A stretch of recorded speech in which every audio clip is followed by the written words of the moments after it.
हर किसी के मन में एक सवाल ज़रूर पैदा होता है, कभी ना कभी तो आता ही है मन के अंदर। ये सवाल ज़रूर पैदा होता है कि इस दुनिया का अंत कहाँ है, इस दुनिया का अंतिम छोर है कहाँ पर। तो ये जो सवाल है ये प्रत्येक व्यक्ति के मन में ज़रूर एक बार तो आता ही है कि इस दुनिया का भी कोई अंत है क्या। तो देखो आज इसी पे मैं बताने के लिए आया हूँ और इसी के ऊपर हम बातें करेंगे आज। तो देखो सबसे पहले तो ये देखो कि ये जो शरीर है ना आपका, ये जो स्थूल शरीर है, ये भी भौतिकी शरीर का जगत का ही हिस्सा है, यानी कि ये भी पदार्थ से ही मिलकर बना है। तो देखो इस भौतिकी शरीर के साथ में तुम दुनिया का छोर नहीं नाप सकते। आप भौतिकी शरीर में रहते हुए दुनिया का अंतिम छोर देख ही नहीं सकते, देख और उसके बाहर तो कभी जा ही नहीं सकते, क्योंकि भौतिक शरीर में तुम जहाँ पर भी जाओगे भौतिक शरीर के साथ में, यानी कि आपने कोई निर्धारित की कोई जगह कि हाँ वो दुनिया का छोर हो सकता है, तो तुम उस छोर की तरफ जैसे ही जाओगे अपने वाहनों में बैठ के, तो वहाँ पहुँचोगे आप कि वो जो छोर है वो और भी आगे पहुँच गया, यानी कि वहाँ गए तो वो भी भौतिकता ही थी, तो और आगे दिख रही है अब छोर कि भैया वो है एंड भौतिकता का।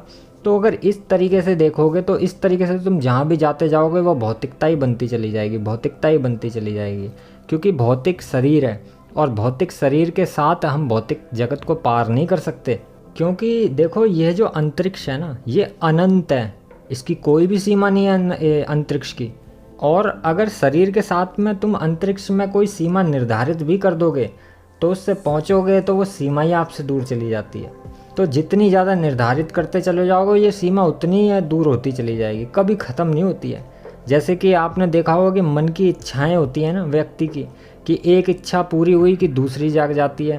पहले व्यक्ति सोचता है कि मेरे को भगवान ये मिल जाए, जब वो मिल जाता है तो दूसरी की इच्छा जाग गई, अब कुछ और चाहिए। तो ये जो इच्छाएं हैं ये कभी ख़त्म नहीं होती हैं। इसी इच्छाओं की तरह ही ये अंतरिक्ष भी है कि वो जैसे इच्छाओं का कोई अंत नहीं है तो ऐसे अंतरिक्ष का भी कोई अंत नहीं है।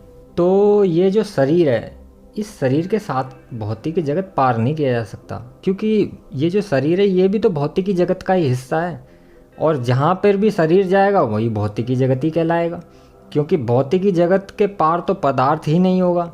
और जब ही वो कह सकते हैं हम कि वही दुनिया का छोर है, क्योंकि वहाँ पदार्थ ही नष्ट खत्म हो गया अब तो। लेकिन शरीर तो पदार्थ है ना, तो शरीर जो है वो भौतिकी जगत के पार कैसे जा सकता है, वो पदार्थ है।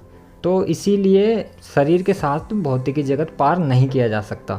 लेकिन अब ये भी मत समझो कि इसको मतलब पार किया ही नहीं जा सकता, इसको पार किया जा सकता है, जिसके बारे में आदि योगी शिव जी ने संपूर्ण ज्ञान दिया है और वह रास्ता भी बताया है। और वह रास्ता जो है वह योग का रास्ता है। योग के जरिए आप भौतिकी जगत के और अपनी इच्छाओं के भी परे जा सकते हो। योग ही वो मार्ग है जिसके बारे में आदि योगी शिव जी ने संपूर्ण ज्ञान दिया है। ओम नमः शिवाय।